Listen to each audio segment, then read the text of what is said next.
Bonjour, ici Marc-Antoine au centre du VR à Saint-Nicolas. Aujourd'hui, on fait la démonstration d'un G-Flight 224BH. On va commencer par faire une tournée à l'extérieur pour ensuite se diriger dans l'unité. On commence en avant, on a un grand coffre de rangement qui tombe sous le lit aussi qu'on va avoir accès de l'intérieur. On a des pattes stabilisatrices aux quatre coins pour mettre de niveau la roulotte et pour stabiliser celle-ci en même temps. Les marches se rétractent sous le plancher. On a une prise de courant extérieure 120 volts qui va fonctionner lorsque la roulotte est branchée.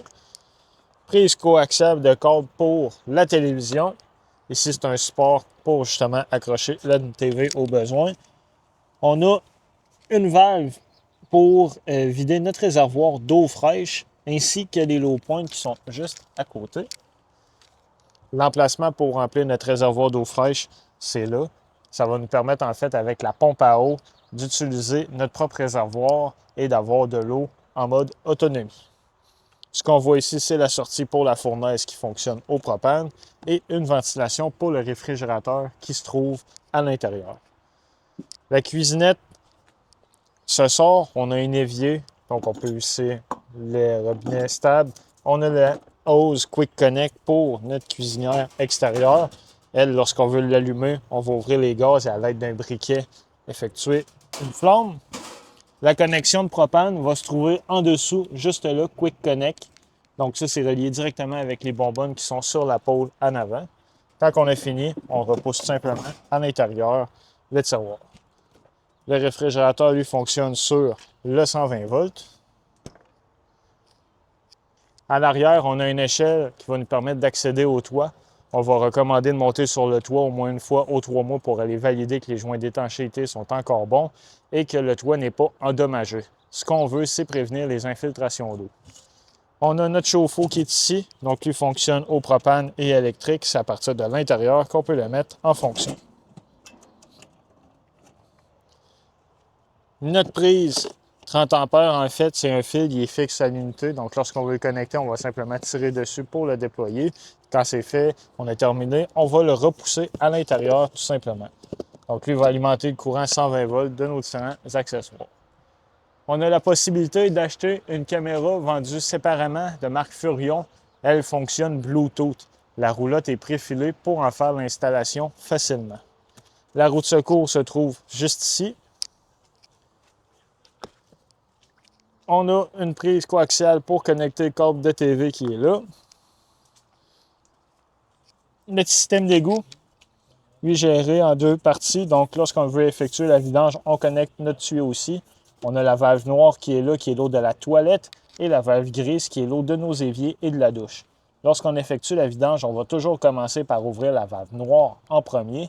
Quand c'est vide, on va ouvrir la valve grise. Ça va rincer l'intérieur de notre tuyauterie. Quand on a fini, on referme les valves et on remet notre cap. On a des low points supplémentaires, donc ce sont les points le plus bas pour vider la plomberie, autant de l'eau chaude que de l'eau froide. Le City Water Connection, donc c'est là qu'on va connecter l'eau de la ville ou du camping quand c'est disponible. On a une douchette extérieure avec l'eau chaude et l'eau froide.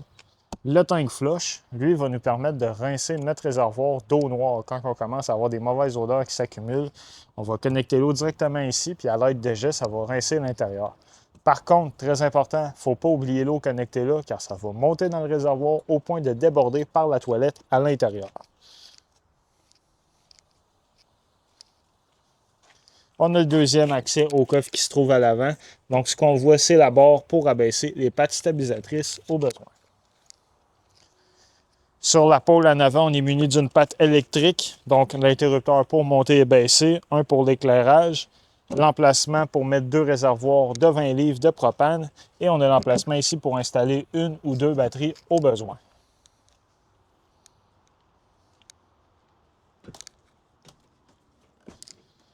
À l'entrée, ce qu'on voit, c'est notre détecteur de monoxyde de carbone qui est là. Sur la façade, au-dessus de l'évier, on a notre moniteur pour voir nos différents niveaux. Donc, on va avoir le niveau de la batterie lorsqu'on appuie sur le bouton, réservoir d'eau fraîche, eau noire et eau grise. L'interrupteur pour actionner la pompe à eau, donc pour utiliser l'eau de notre réservoir d'eau fraîche. On va recommander de l'éteindre quand on a fini de s'en servir. Les deux interrupteurs pour le chauffe-eau, donc un pour le gaz juste ici et l'autre pour le faire fonctionner électrique. L'interrupteur pour ouvrir et fermer l'auvent ainsi que gérer l'éclairage. L'évier avec l'eau chaude et l'eau froide qui est là. On a aussi l'éclairage qu'on peut allumer avec le bouton directement. Un micro-ondes conventionnel comme on a à la maison fonctionne sur le 120 volts. La A de la cuisinière, donc le bouton pour l'éclairage et la ventilation. La cuisinière, elle, fonctionne au propane. Donc, lorsqu'on veut la mettre en fonction, on va ouvrir les gaz et effectuer les étincelles. Et pour la partie du four, on doit ouvrir les gaz et à l'aide d'un briquet, aller l'allumer directement sur le pilote. En dessous, c'est notre panneau de breaker principal qui est juste ici. Donc, lui, on va avoir la partie qui gère le 120 volts avec les breakers à la gauche et le 12 volts à la droite avec les fusibles. Quand il y en a une qui va être défectueuse, il y a une lumière rouge qui va allumer à côté de celle-ci. Le réfrigérateur, lui, fonctionne électrique et au propane. Donc, lorsqu'on le met en mode automatique, il va toujours prioriser le courant 120 volts. Donc, lorsque l'unité, la roulotte est branchée avec sa prise à l'extérieur, il fonctionne électrique. Dès qu'on va le débrancher, il va automatiquement tomber au propane. Si on veut le faire fonctionner seulement au propane, on va sélectionner le mode gaz. On peut aussi modifier l'intensité de 1 à 5 pour choisir la température voulue. Donc, on a la partie réfrigérante qui se trouve au bas et le congélateur en haut. Les bunk beds, il y a de l'éclairage indépendant qu'on peut ouvrir juste ici avec les fenêtres, les rideaux. On a un rideau pour fermer chaque section au besoin. Ce qu'on voit en bas ici, c'est une sortie pour le dock de chauffage. Parlant du chauffage, le thermostat ici, en fait, va pouvoir gérer l'air climatisé et le chauffage. La manière qui fonctionne, on va maintenir le bouton Power. Et par la suite, en bas, on va pouvoir choisir les modes. Donc, Heat pour chauffer avec la fournaise au propane ou Cool pour climatiser avec l'air climatisé.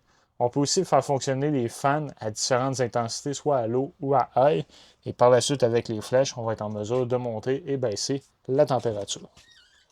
Dans la salle de bain, on a une toilette qui fonctionne au plié pour flusher, une douche conventionnelle avec le pommeau eau chaude, eau froide. Au plafond, on a une ventilation, donc on va ouvrir la roulette pour la trappe et on a l'interrupteur pour faire fonctionner le fan. La prise de courant qui est ici, il y a un reset qui est intégré. Donc si jamais on n'a plus de courant dans nos prises, on se demande pourquoi. Premier endroit à venir voir, c'est ici, s'assurer que le bouton est bien enclenché. On a un évier aussi conventionnel avec l'eau chaude, l'eau froide et l'interrupteur pour l'éclairage. Dans le coin dinette, on a la possibilité de convertir en lit. Donc, ce qu'on va faire, c'est lever la table, retirer les pattes et on va se servir de la table qu'on va venir appuyer de chaque côté. On repositionne les coussins par-dessus pour avoir un lit complet. Il y a un système de radio qui est intégré. Donc, lui, il fonctionne Bluetooth. Il y a différentes fonctionnalités. On peut gérer des ondes différentes. Sur celui-ci, il y a un lecteur CD aussi qui est intégré. La télévision, elle est connectée à une antenne sur le toit. Le booster est juste ici. Très important, le booster doit être à on pour fonctionner. La manière de capter les postes digitaux, on doit aller dans les paramètres de la télévision pour effectuer un channel scan. À ce moment-là, l'antenne va détecter s'il y a des postes de disponibles. Un exemple, au centre du à Saint-Nicolas, on va capter 3 à 4 postes différents.